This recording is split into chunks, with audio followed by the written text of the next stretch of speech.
How do women test you? How should you respond? Is it a good thing or is it a bad thing when you're getting tested? That's what we're going to talk about in today's video.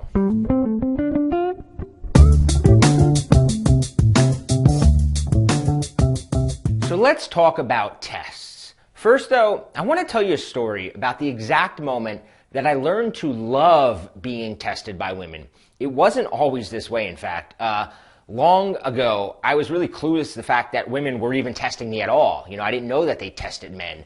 I thought that when a woman got kind of bitchy or she got demanding or said sarcastic things, that she was like signaling to me that they weren't interested, right? That this behavior signaled disinterest.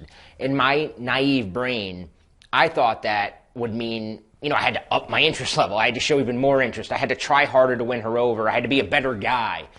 You would think so, but when I really started paying closer attention, here's what I started to notice. Showing more interest, coddling her, apologizing to her, only seemed to push her further away. The more she got away with, this is number two, the more she got away with, the less respect she seemed to have for me. See, the few times that I actually stood up to them, they seemed to do an almost 180-degree shift. See, a few years back, I'll tell you a quick story. I was on vacation in Mexico with this girl, Nicole, who I'd been dating for a while, but we'd only recently kind of took the relationship to that physical level, and I was extremely into this girl. And, once I finally advanced to that physical level, I was really scared, really fearful of doing anything that would ruin it. So, like a puppy dog, I would bring her breakfast in bed. When she got snippy, I would shut up and take it. When she made rude comments about some of my friends who were on vacation with us, I obediently agreed with her and took her side. And what happened is what started out as a dream week was slowly turning into a disaster. Well, outwardly, nothing at all changed, right? In our new relationship, things were still outwardly the same. I sensed that I was losing all of her respect for me. Even worse, I felt helpless to do anything about it. She had me, and worst of all, she knew it. I was so terrified of doing anything that might offend her that I was quickly just burying my chances of taking this relationship any further. I decided that the best way to try to win back some of my power was to talk a big game, right? I figured, okay, I can't do anything, so I started kind of bragging about past accomplishments, telling stories, demonstrating higher value, But by this time, the fact was talk was cheap, and it wasn't getting through to her, right? By the end of the week, I had pretty much already come mentally to the conclusion that I blew it, that this relationship was over. I sensed that she was slipping away, and I kind of basically accepted this as my fate. What was interesting is that once I accepted that the fling was probably going to end once the vacation ended, I felt weirdly liberated.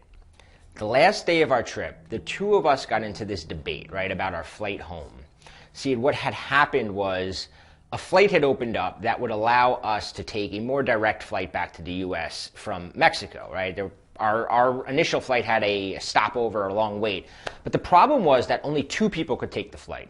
This meant that I would be separated from my friends, that they'd have to take the shitty flight. I'd get to take the good flight home while they were sitting in another airport for 5 hours for the layover. Since I had basically resolved to losing her, I figured I'd rather fly home with my friends, right? I'm not going to risk upsetting my friends for a girl that I was about to lose anyway. Here's the interesting part, though. I told my girl I prefer we fly home with my friends on the longer flight. Which, of course, right, this sets her off into a bitchy and sarcastic mood, and the entire ride to the airport, she's just silent, right? She'd barely look at me, just kind of in this edgy mood. When we get to the airport, she's walking faster, leaving me and my friends behind, and continually telling me, hurry up, in this bitchy tone. Finally, I had enough, right? I stopped dead in my tracks, and I said, I came down here with my friends. We came here with them. I'm not going to leave them. In fact, the truth is, I don't want to leave them. If you do, fine. Go home by yourself. I'm fine with that. At that point, I had, I turned, right? And I left and I walked back towards my friends. And she walks ahead by herself. But, what happens is, I walk behind her for a while, waiting for my friends to catch up. And what I notice is She begins walking slower and slower. Finally, she stopped and was waiting for me. When I caught up to her, there was just something completely different. She had this different look in her eyes, right? It was just so strange. She began talking to me the way she had been earlier in the week before she turned cold and distant. She tried to put her arm around me and kind of get me to forgive her. But knowing what I saw, instead I kind of turned my head and silently kept walking. I'm like, I'm going to play this out a little bit longer. By the time we got on the plane, she was nearly in tears. She was all over me. The more I pushed her away, the more she came on to me. With one small interaction, I had completely reprogrammed and changed the entire balance of power in our relationship. It was at that point I saw the full power of correctly handling women's tests.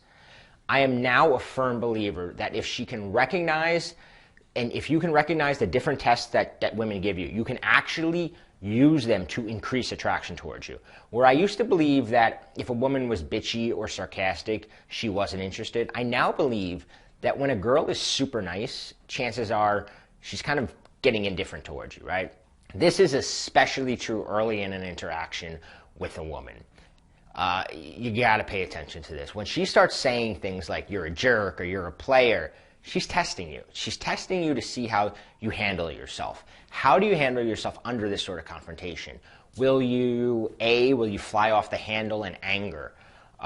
Will you bow down to her, right? Will you bow down to her? Will you resort to lying? Will you put your tail between your legs and leave? Women are going to do things to see if you are congruent, right? How congruent you are. If you're presenting yourself as a cool guy, they want to see, is he really that way? They're going to try to shut down your game. They don't want to be open to your escalation if they know that you may not be worth it, right? They want to make you work for it. Now, I hope this encourages you to look forward to tests instead of fearing them. In one of my other videos, I explain a little formula for always passing shit tests. You can find it on my channel.